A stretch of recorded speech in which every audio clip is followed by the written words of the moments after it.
Hello, dear dancers. This is Joana Saahirah, and here I am reporting another message from the womb. This time around, I want to tell you about strength. What is strength? What is power? And what is the power that we use in Egyptian Oriental dance? Well, there are two ways of making things happening. There is the power of the ego. I'm gonna show them what I know. I'm gonna show them how many flicks I can do with my tummy. I'm gonna show them how intricate my hips can be. I'm gonna show them my powerful shimmies. I'm going to prove that I can and I'm the best and screw the rest. So this is the power of ego.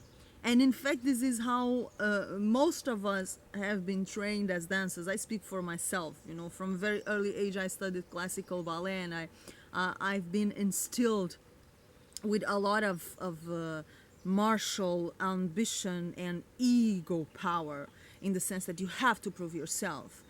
But Egyptian dance brings a different kind of strength or a different kind of power, which I think is very, very interesting, in the sense that it's not new, but it has been mostly forgotten, and it has to do with the feminine principle as well, something that I've mentioned in previous messages from the womb.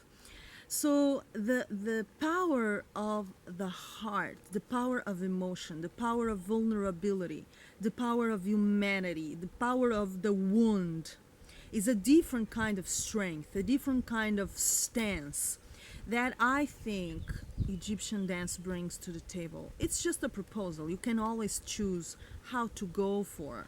Nobody is telling you have to do it. There is the freedom to do whatever you want. If you want to move from your ego and prove yourself and beg for applause and show off your vocabulary, show off your moves, expose your catalog of movements, that's great. If that fits your purpose, if that makes you happy, if that's what you want to do in your life, I say go for it, have fun.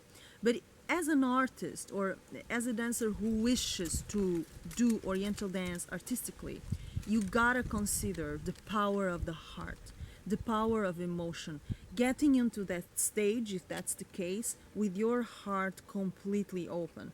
I speak about this in my private online workshop, The Secrets of Egyptian Dance. One of the sessions is about this. The power of the heart, moving from the heart chakra, which is in this area. Yes, not from the third chakra, the willpower and the affirmation of the self. No, we are already moved upstairs when we're dancing. You know, this kind of art, we're already moved upstairs. So you got to think of the heart as a bridge between your higher self, higher in the sense of spiritual self, and your lower self in the sense of earthy. It's not that one is more valuable than the other. It's that one is upper dimension, the other is a lower dimension. That's all. So they're all necessary for our human existence. We're made of earth and sky. So they are.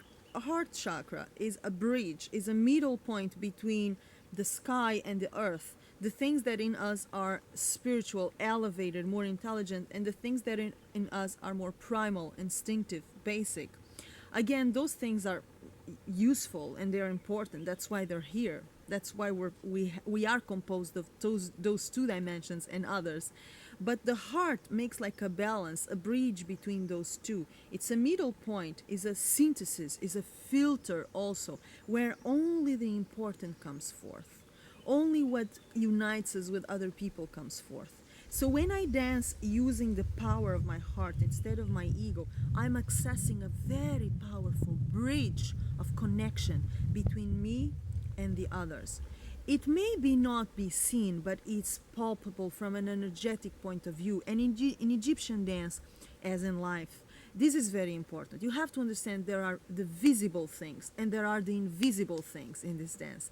And most of the times, the invisible things are more powerful than the visible. Energy is one of those invisible things that is more powerful than the visual. So when you move from the heart chakra instead of from the ego, when your movements come from this place of emotional openness, emotional connection, of assuming your fragilities, assuming your feelings, assuming your needs, assuming your humanity in the best and in the worst, assuming your humanity from the strongest point of view, but also from the most vulnerable, weakest point of view.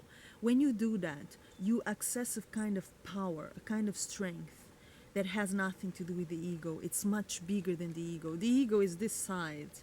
The heart is the size of the world. So you become bigger. By not wanting to be bigger than anybody else, which is ego, you become bigger. You become as big as the soul of the universe, which is here, synthesized in this area. Yes? You also emit powerful vibrations because the heart, and it has been proven scientifically, that the heart is like a brain in itself. It has neurons in itself. So it emits electromagnetic waves more powerful than the brain itself. So go for the heart, have fun, and be strong from here, not from here. It works so much better. Mwah!